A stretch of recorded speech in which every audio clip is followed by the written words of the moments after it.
Everyone loves to listen to a good book, and there are so many wonderful ones to choose, so we decided to bring you this podcast of Stories Come to Life. Each episode features a story from either classic or modern literature, especially chosen to be interesting and exciting to hear. So sit back, relax, and listen to this story come to life. Welcome to Stories Come to Life. I am your host, Kathryn Lopez Luker. Interesting things are happening on both sides of the wall that Miss Minchin's Select Seminary shares with the Indian gentleman's house. Sara is imagining with Becky that they are visiting the tropical jungle where the monkey next door must have lived once, and the Indian gentleman is despairing about ever finding the little daughter of his good friend who died before he could tell him where she was to be found. The winter grows harsher, and Sara grows hungrier and colder. Still, she does her best to imagine that she is a princess, and to act like one, even when she is most miserable. It is hard, but Sara shows her true nobility during those hungry days. Now sit back, relax, and listen to this story come to life. A Little Princess. Chapter 12. The Other Side of the Wall. When one lives in a row of houses, it is interesting to think of the things which are being done and said on the other side of the wall of the very rooms one is living in. Sara was fond of amusing herself by trying to imagine the things hidden by the wall which divided the Select Seminary from the Indian gentleman's house. She knew that the schoolroom was next to the Indian gentleman's study, and she hoped the wall was thick, so that the noise made sometimes after lesson hours would not disturb him. "I am growing quite fond of him," she said to Ermengarde. "I should not like him to be disturbed. I have adopted him for a friend." "You can do that with people you never speak to at all. You can just watch them and think about them, and be sorry for them until they seem almost like relations. I am quite anxious sometimes when I see the doctor call twice a day."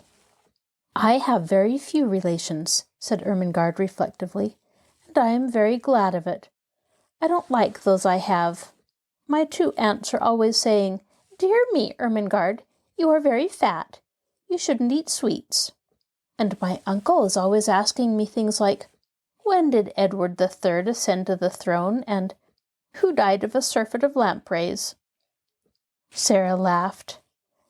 "People you never speak to can't ask you questions like that," she said, "and I am sure the Indian gentleman wouldn't, even if he was quite intimate with you. I am fond of him." She had become fond of the large family because they looked happy, but she had become fond of the Indian gentleman because he looked unhappy. He had evidently not fully recovered from some very severe illness. In the kitchen, where of course the servants, through some mysterious means, knew everything, there was much discussion of his case. He was not an Indian gentleman really, but an Englishman who had lived in India. He had met with great misfortunes, which had for a time so imperiled his whole fortune that he had thought himself ruined and disgraced forever. The shock had been so great that he had almost died of brain fever, and ever since he had been shattered in health, though his fortunes had changed and all his possessions had been restored to him. His trouble and peril had been connected with mines. "And mines with diamonds in 'em," said the cook. "No savin's of mine never goes into no mines, particular diamond mines," with a side glance at Sara. "We all know something of them." "He felt as my papa felt," Sara thought. "He was ill as my papa was, but he did not die." So her heart was more drawn to him than ever before. When she was sent out at night, she used sometimes to feel quite glad, because there was always a chance that the curtains of the house next door might not yet be closed, and she could look into the warm room and see her adopted friend. When no one was about, she used sometimes to stop and hold the iron railings and wish him good night as if he could hear her. Perhaps you can feel if you can't hear, was her fancy. Perhaps kind thoughts reach people somehow, even through windows and doors and walls. Perhaps you feel a little warm and comforted, and don't know why. When I am standing here in the cold and hoping you will get well and happy again, I am so sorry for you, she would whisper, in an intense little voice. I wish you had a little missus who could pet you as I used to pet Papa when he had a headache. I should like to be your little missus myself, poor dear. Good night. Good night. God bless you. She would go away feeling quite comforted and a little warmer herself. Her sympathy was so strong that it seemed as if it must reach him somehow as he sat alone in his armchair by the fire, nearly always in a great dressing gown, and nearly always with his forehead resting in his hands, as he gazed hopelessly into the fire. He looked to Sara like a man who had a trouble on his mind still, not merely like one whose troubles lay all in the past. He always seems as if he were thinking of something that hurts him now, she said to herself. But he has got his money back, and he will get over his brain fever in time, so he ought not to look like that. I wonder if there is something else. If there was something else, something even servants did not hear of, she could not help believing that the father of the large family knew it. The gentleman she called Mr. Montmorency. Mr. Montmorency went to see him often, and Mrs. Montmorency, and all the little Montmorencys went too, though less often. He seemed particularly fond of the two elder little girls, the Janet and Nora, who had been so alarmed when their small brother Donald had given Sara his sixpence. He had, in fact, a tender place in his heart for all children, and particularly for little girls.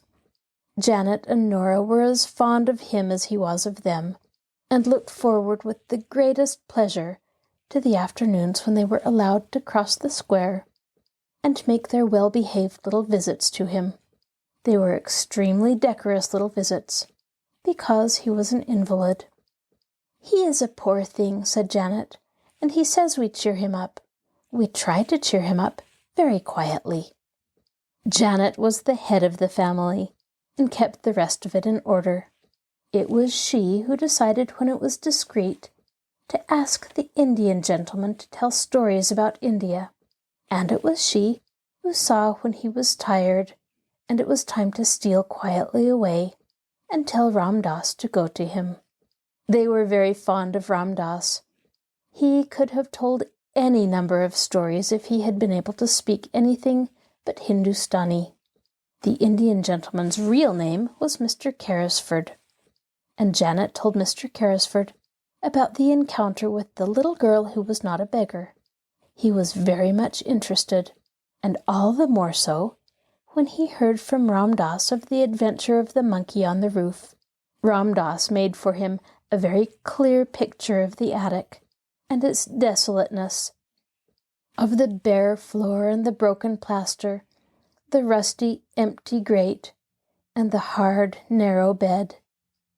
"Carmichael," he said to the father of the large family, after he had heard this description, "I wonder how many of the attics in this square are like that one, and how many wretched little servant girls sleep on such beds, while I toss on my down pillows, loaded and harassed by wealth that is most of it not mine." "My dear fellow," Mr. Carmichael answered cheerily, "the sooner you cease tormenting yourself, the better it will be for you. If you possessed all the wealth of the Indies, you could not set right all the discomforts in this world, and if you began to furnish all the attics in this square, there would still remain all the attics in all the other squares and streets to put in order, and there you are." Mr. Carrisford sat and bit his nails as he looked into the glowing bed of coals in the grate. Do you suppose, he said slowly after a pause, do you think it is possible that the other child, the child I never cease thinking of, I believe, could possibly be reduced to any such condition as the poor little soul next door? Mr. Carmichael looked at him uneasily. He knew that the worst thing the man could do for himself, for his reason and his health, was to begin to think in this particular way of this particular subject. If the child at Madame Pascal's school in Paris was the one you were in search of, he answered soothingly, she would seem to be in the hands of people who can afford to take care of her. They adopted her because she had been the favorite companion of their little daughter, who died.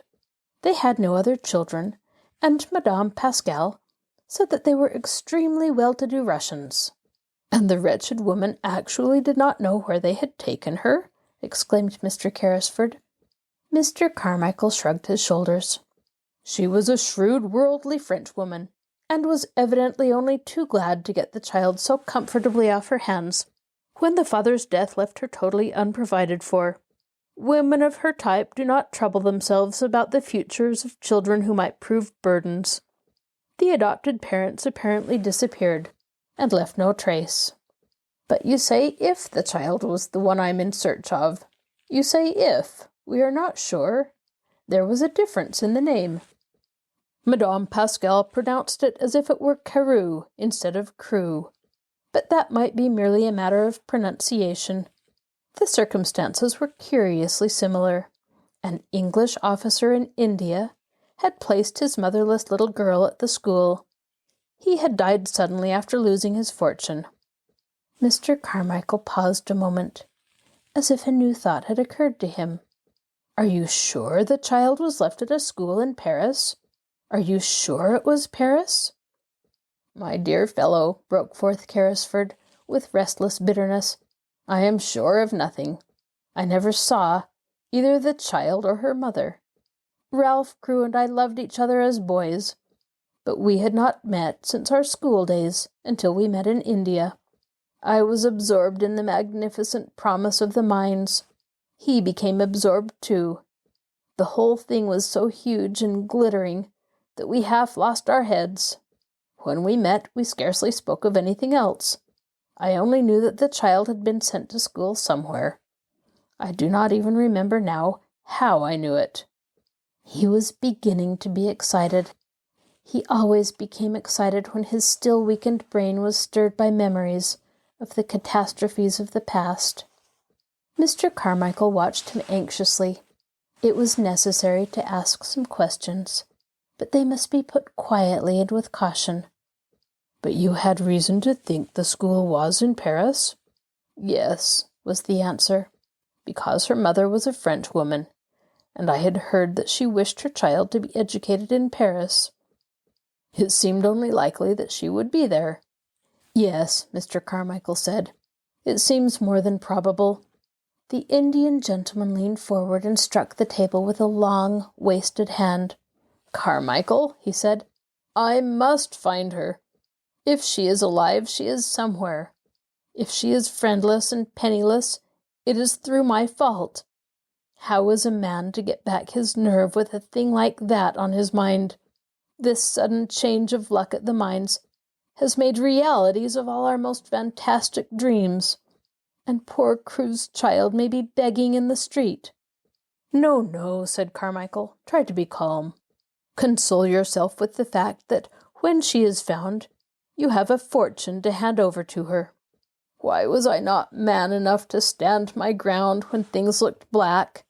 Carrisford groaned in petulant misery.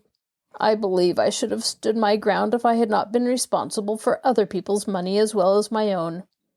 Poor Crewe had put into the scheme every penny that he owned. He trusted me. He loved me. And he died thinking I had ruined him. I, Tom Carrisford, who played cricket at Eton with him. What a villain he must have thought me. Don't reproach yourself so bitterly. I don't reproach myself because the speculation threatened to fail. I reproach myself for losing my courage. I ran away like a swindler and a thief because I could not face my best friend and tell him I had ruined him and his child." The good-hearted father of the large family put his hand on his shoulder comfortingly. "You ran away because your brain had given way under the strain of mental torture," he said. "You were half delirious already. If you had not been, you would have stayed and fought it out. You were in a hospital, strapped down in bed, raving with brain fever. 2 days after you left the place. Remember that." Carrisford dropped his forehead in his hands. "Good God, yes," he said. "I was driven mad with dread and horror. I had not slept for weeks. The night I staggered out of my house, all the air seemed full of hideous things mocking and mouthing at me." "That is an explanation enough in itself," said Mr. Carmichael. "How could a man on the verge of brain fever judge sanely?" Carrisford shook his drooping head. "And when I returned to consciousness, poor Crewe was dead and buried. And I seemed to remember nothing. I did not remember the child for months and months. Even when I began to recall her existence, everything seemed in a sort of haze." He stopped a moment and rubbed his forehead. "It sometimes seems so now when I try to remember. Surely I must have some time heard Crewe speak of the school she was sent to. Don't you think so?" "He might not have spoken of it definitely. You never seem even to have heard her real name. He used to call her by an odd pet name he had invented. He called her his little missus. But the wretched minds drove everything else out of our heads. We talked of nothing else. If he spoke of the school, I forgot. And now I shall never remember." "Come, come," said Carmichael. "We shall find her yet. We will continue to search for Madame Pascal's good-natured Russians. She seemed to have a vague idea that they lived in Moscow. I will take that as a clue. I will go to Moscow." "If I were able to travel, I would go with you," said Carrisford. "But I can only sit here wrapped in furs and stare at the fire. And when I look into it, I seem to see Crewe's gay young face gazing back at me. He looks as if he were asking me a question. Sometimes I dream of him at night, and he always stands before me and asks the same question in words. Can you guess what he says, Carmichael?" Mr. Carmichael answered him in a rather low voice. "Not exactly," he said. "He always says, 'Tom, old man Tom, where is the little missus?'" He caught at Carmichael's hand and clung to it. "I must be able to answer him. I must," he said. "Help me to find her. Help me." On the other side of the wall, Sara was sitting in her garret, talking to Melchizedek, who had come out for his evening meal. "It has been hard to be a princess today, Melchizedek," she said. "It has been harder than usual. It gets harder as the weather grows colder, and the streets get more sloppy. When Lavinia laughed at my muddy skirt as I passed her in the hall, I thought of something to say all in a flash, and I only just stopped myself in time. You can't sneer back at people like that if you are a princess, but you have to bite your tongue to hold yourself in. I bit mine. It was a cold afternoon, Melchizedek, and it's a cold night."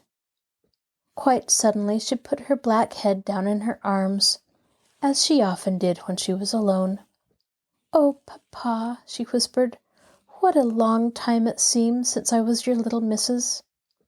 This was what happened that day on both sides of the wall. Chapter 13. One of the Populace. The winter was a wretched one. There were days on which Sara tramped through snow when she went on her errands. There were worse days when the snow melted and combined itself with mud to form slush. There were others when the fog was so thick that the lamps in the street were lighted all day, and London looked as it had looked the afternoon several years ago, when the cab had driven through the thoroughfares with Sara tucked up on its seat, leaning against her father's shoulder. On such days The windows of the house of the large family always looked delightfully cozy and alluring, but the attic was dismal beyond words. There were no longer any sunsets or sunrises to look at, and scarcely ever any stars, it seemed to Sara. The clouds hung low over the skylight, and were either gray or mud-colored, or dropping heavy rain. At 4 o'clock in the afternoon, even when there was no special fog, the daylight was at an end. If it was necessary to go to her attic for anything, Sara was obliged to light a candle. The women in the kitchen were depressed, and that made them more ill-tempered than ever. Becky was driven like a little slave. "'Twarn't for you, miss," she said hoarsely to Sara one night when she had crept into the attic. "'Twarn't for you in the Bastille, and being the prisoner in the next cell, I should die. That there does seem more real now, doesn't it?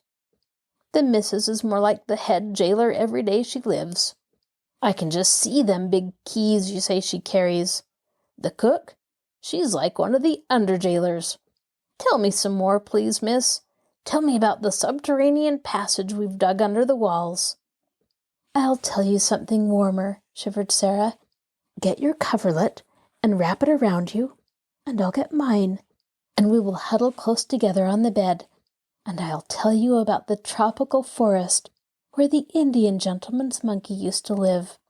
When I see him sitting on the table near the window and looking out into the street with that mournful expression, I always feel sure he's thinking about the tropical forest where he used to swing by his tail from coconut trees.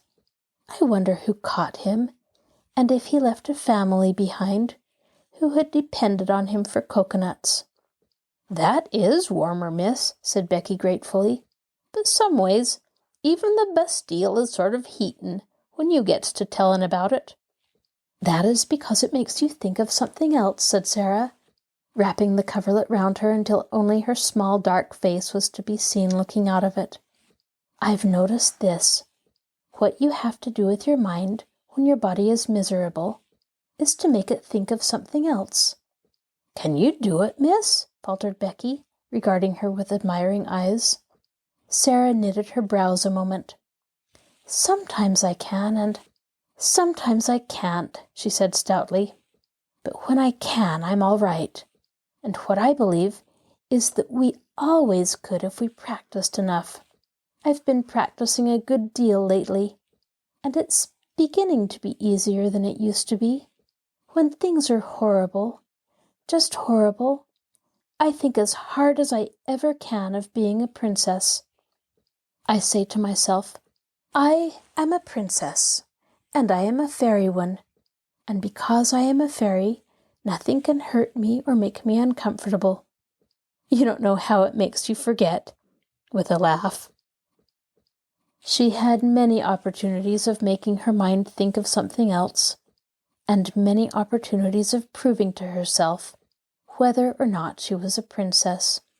But one of the strongest tests she was ever put to came on a certain dreadful day, which she thought of afterward, would never quite fade out of her memory, even in the years to come. For several days it had rained continuously. The streets were chilly and sloppy, and full of dreary, cold mist. There was mud everywhere, sticky London mud, and over everything the pall of drizzle and fog. Of course, there were several long and tiresome errands to be done. There always were on days like this, and Sara was sent out again and again until her shabby clothes were damp through.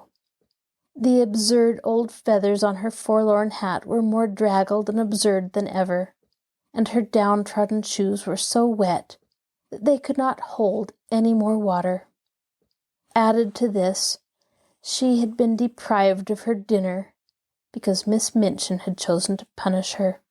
She was so cold and hungry and tired that her face began to have a pinched look, and now and then some kind-hearted person, passing her in the street, glanced at her with sudden sympathy. But she did not know that. She hurried on, trying to make her mind think of something else. It was really very necessary. Her way of doing it was to pretend and suppose with all the strength that was left in her. But really, this time it was harder than she had ever found it, and once or twice she thought it almost made her more cold and hungry instead of less so. But she persevered obstinately, and as the muddy water squelched through her broken shoes, and the wind seemed trying to drag her thin jacket from her, she talked to herself as she walked, though she did not speak aloud or even move her lips. Suppose I had dry clothes on, she thought. Suppose I had good shoes, and a long, thick coat, and merino stockings, and a whole umbrella. And suppose, just when I was near a baker's, where they sold hot buns, I should find 6pence, which belonged to nobody. Suppose, if I did, I should go into the shop and buy 6 of the hottest buns and eat them all without stopping. Some very odd things happen in this world sometimes. It certainly was an odd thing that happened to Sara.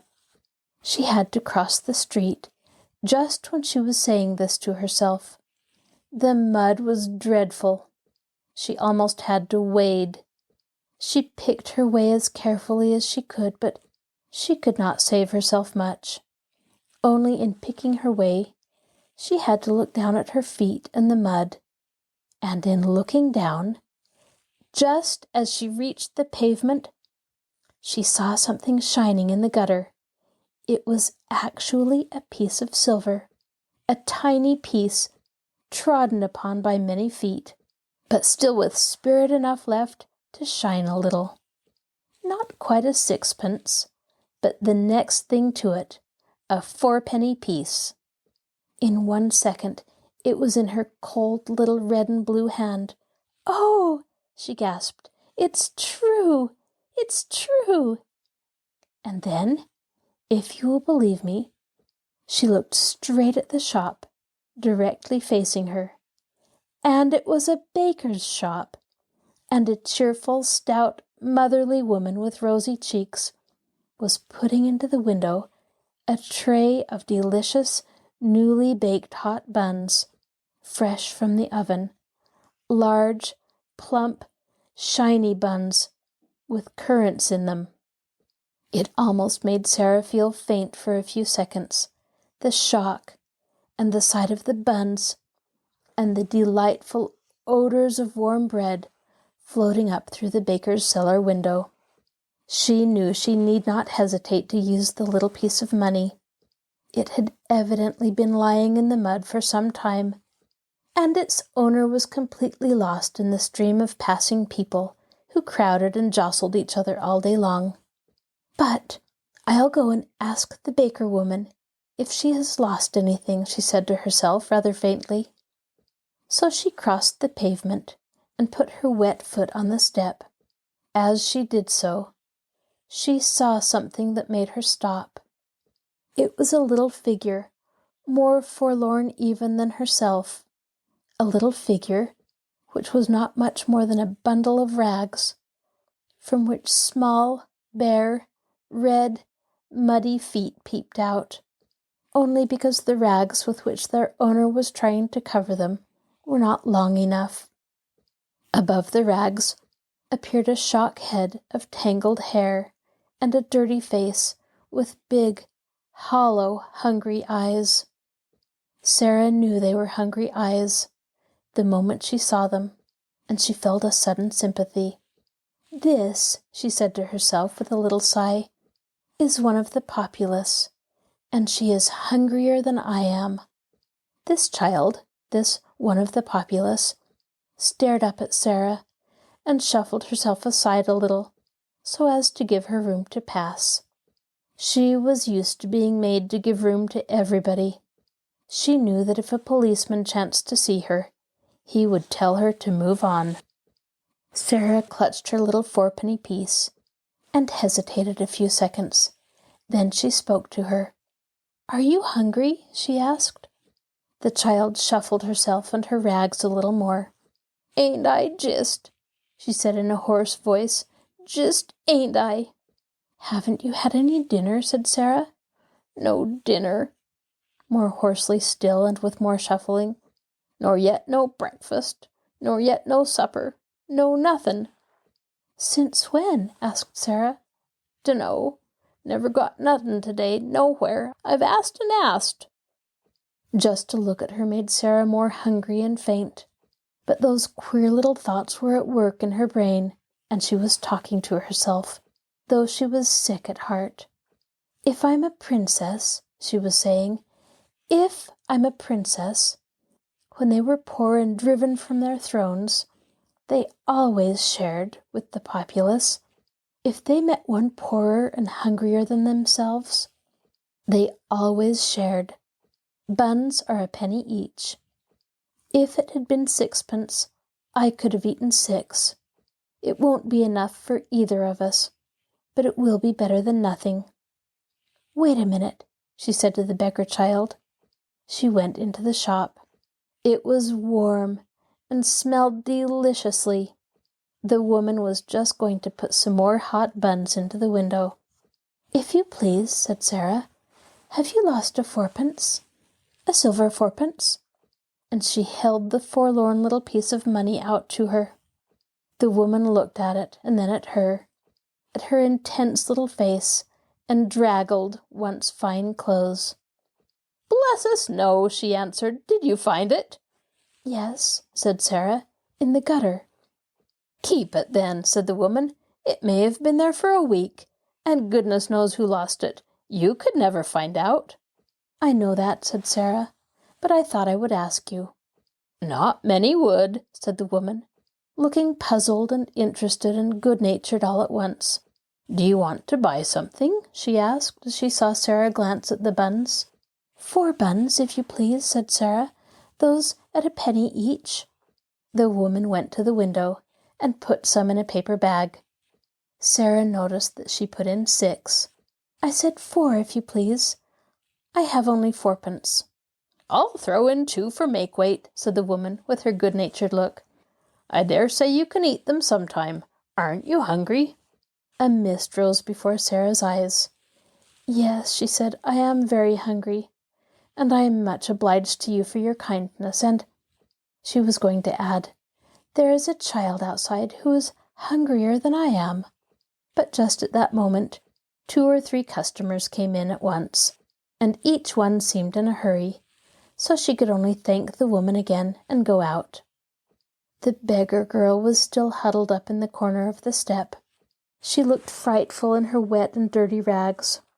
She was staring straight before her with a stupid look of suffering, and Sara saw her suddenly draw the back of her roughened black hand across her eyes to rub away the tears, which seemed to have surprised her by forcing their way from under the lids. She was muttering to herself.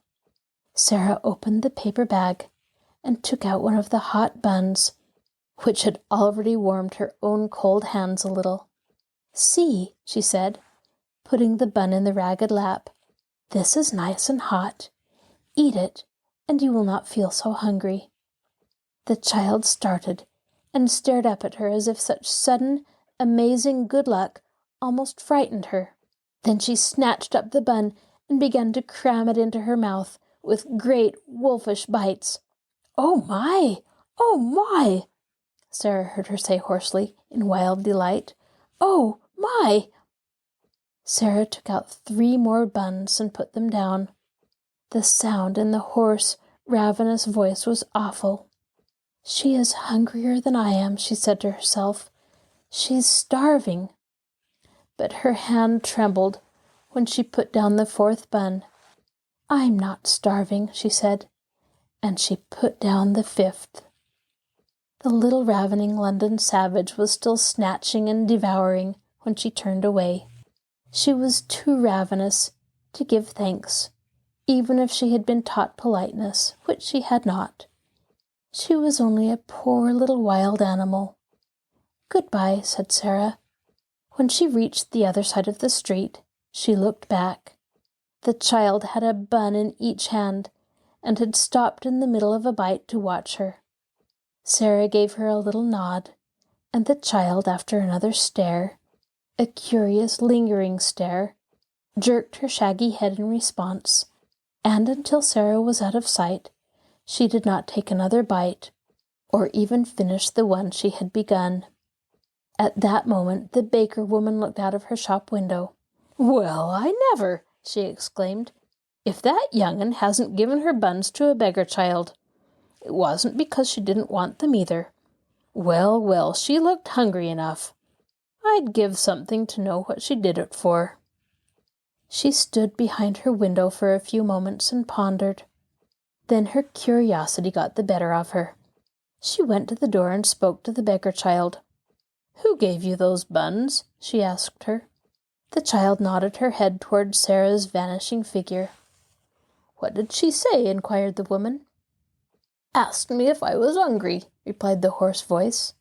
"What did you say?" "Said I was, just." "And then she came and got the buns and gave them to you, did she?" The child nodded. "How many?" "5." The woman thought it over. "Left just one for herself," she said in a low voice, "and she could have eaten the whole 6. I saw it in her eyes."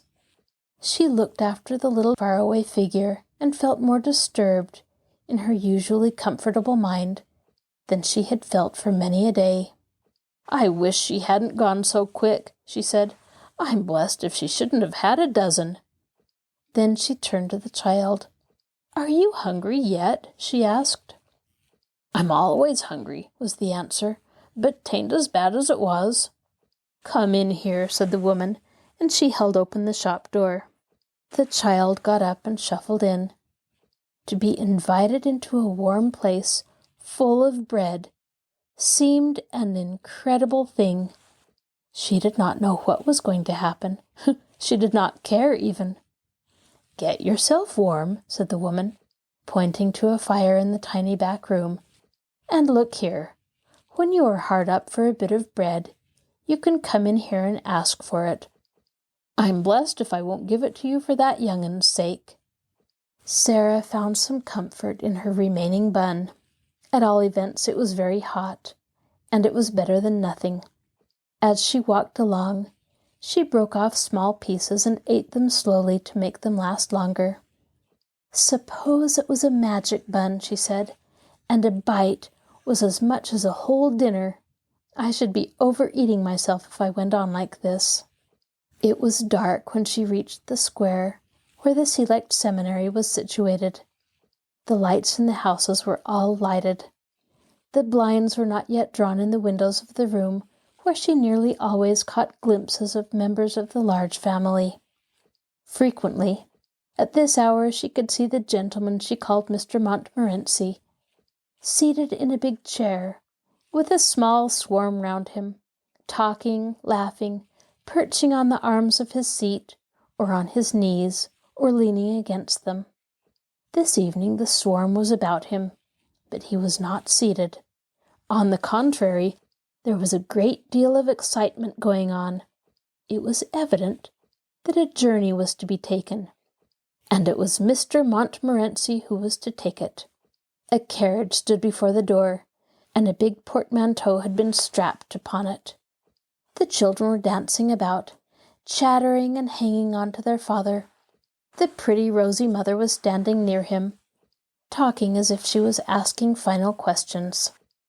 Sara paused a moment to see the little ones lifted up and kissed, and the bigger ones bent over and kissed also. "I wonder if he will stay away long," she thought.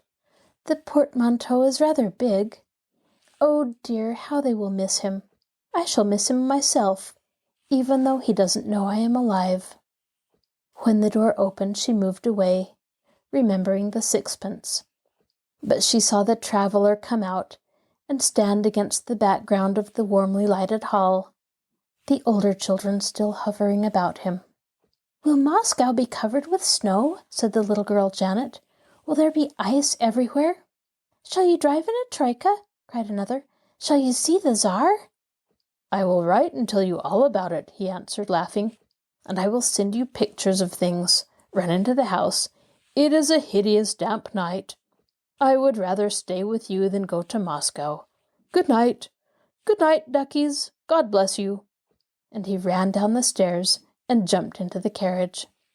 "If you find the little girl, give her our love," shouted Guy Clarence, jumping up and down on the doormat. Then they went in and shut the door. "Did you see," said Janet to Nora as they went back to the room, "the little girl who is not a beggar was passing. She looked all cold and wet, and I saw her turn her head over her shoulder and look at us. Mamma says her clothes always look as if they had been given to her by someone who was quite rich, someone who only let her have them because they were too shabby to wear. The people at the school always send her out on errands on the horridest days and nights there are." Sara crossed the square to Miss Minchin's area steps, feeling faint and shaky. "I wonder who the little girl is," she thought. "The little girl he is going to look for." And she went down the area steps, hugging her basket and finding it very heavy indeed, as the father of the large family drove quickly on his way to the station to take the train which was to carry him to Moscow, where he was to make his best efforts to search for the lost little daughter of Captain Crewe. Chapter 14. What Melchizedek Heard and Saw. On this very afternoon, while Sara was out, a strange thing happened in the attic. Only Melchizedek saw and heard it, and he was so much alarmed and mystified that he scuttled back to his hole and hid there, and really quaked and trembled as he peeped out furtively and with great caution to watch what was going on. The attic had been very still all the day after Sara had left it in the early morning. The stillness had only been broken by the pattering of the rain upon the slates and the skylight. Melchizedek had, in fact, found it rather dull, and when the rain ceased to patter and perfect silence reigned, he decided to come out and reconnoiter, though experience taught him that Sara would not return for some time. He had been rambling and sniffing about, and had just found a totally unexpected and unexplained crumb left from his last meal, when his attention was attracted by a sound on the roof. He stopped to listen with a palpitating heart. The sound suggested something was moving on the roof. It was approaching the skylight. It reached the skylight.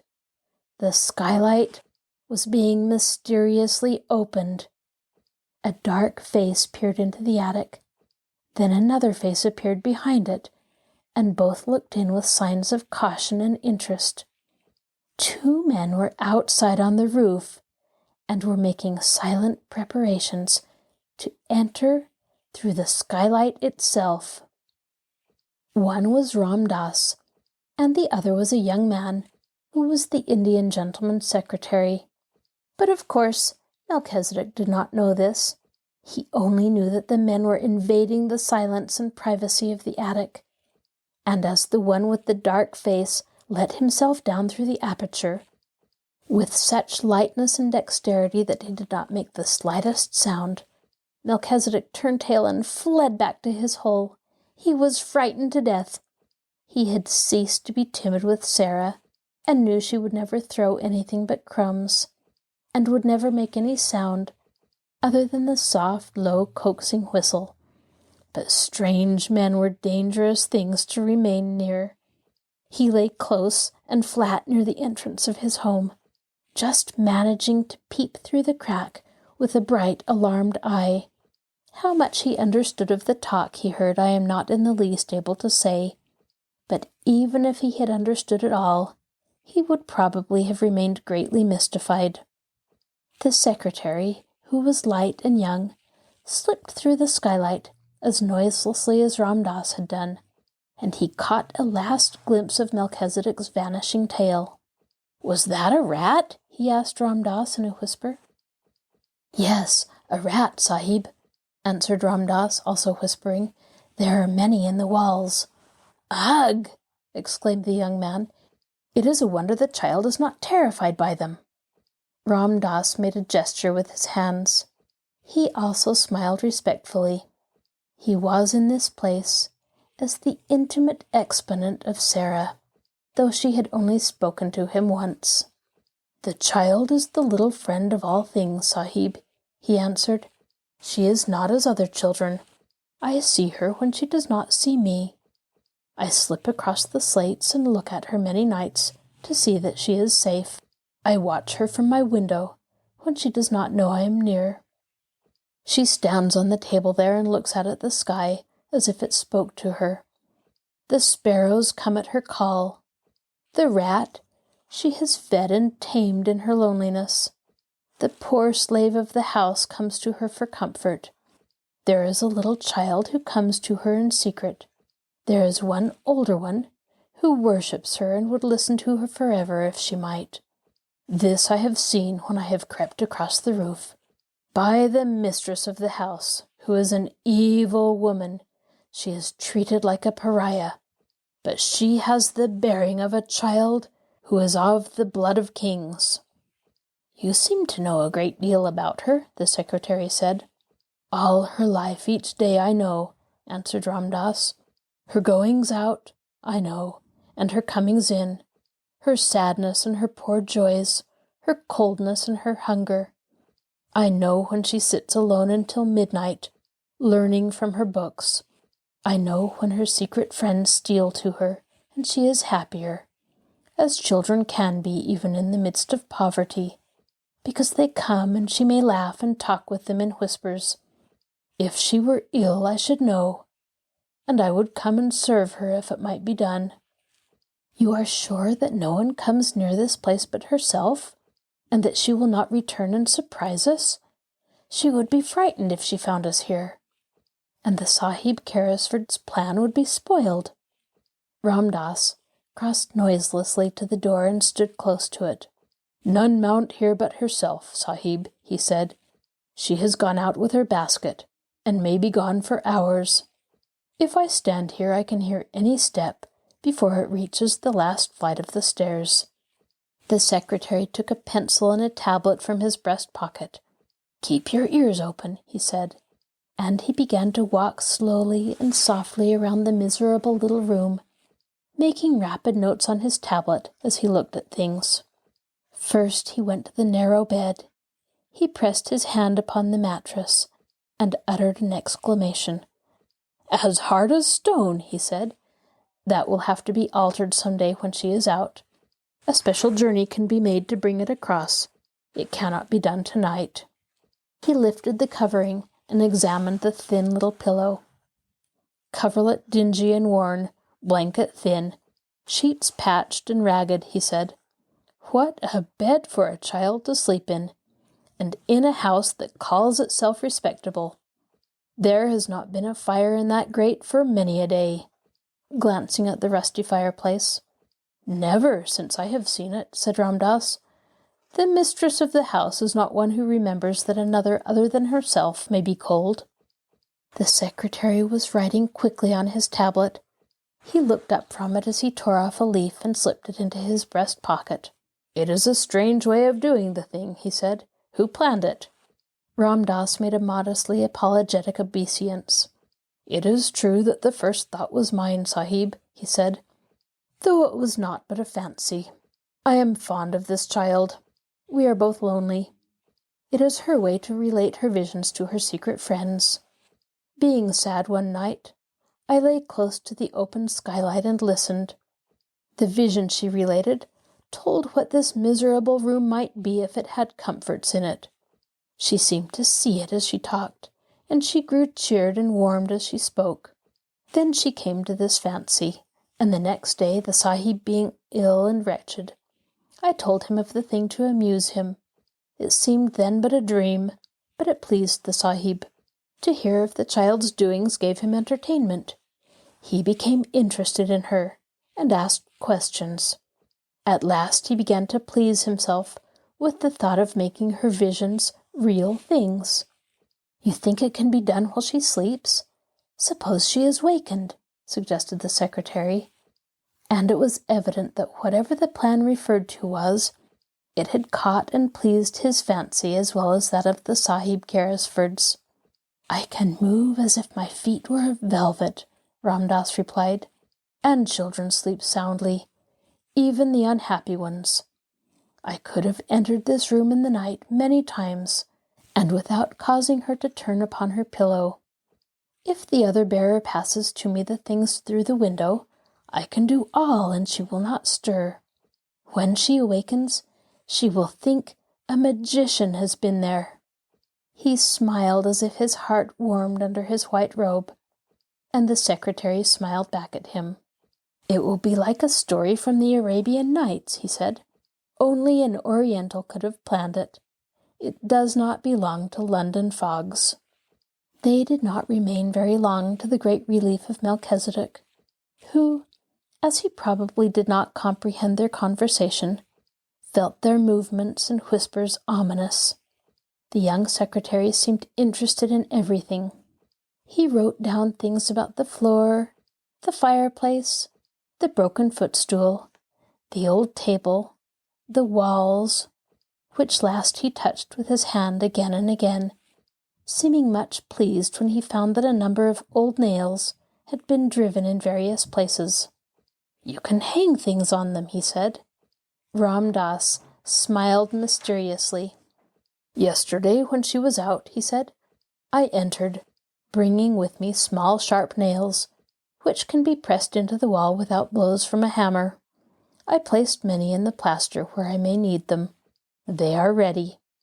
The Indian gentleman's secretary stood still and looked around him as he thrust his tablets back into his pocket. "I think I have made notes enough. We can go now," he said. "The Sahib Carrisford has a warm heart. It is 1,000 pities he has not found the lost child." "If he should find her, his strength would be restored to him," said Ram Dass. "His God may lead her to him yet." Then they slipped through the skylight as noiselessly as they had entered it, and after he was quite sure they had gone, Melchizedek was greatly relieved, and in the course of a few minutes felt it safe enough to emerge from his hole again and scuffle about in the hope that even such alarming human beings as these might have chanced to carry crumbs in their pockets and drop one or two of them. This is your host, Kathryn Lopez Luker.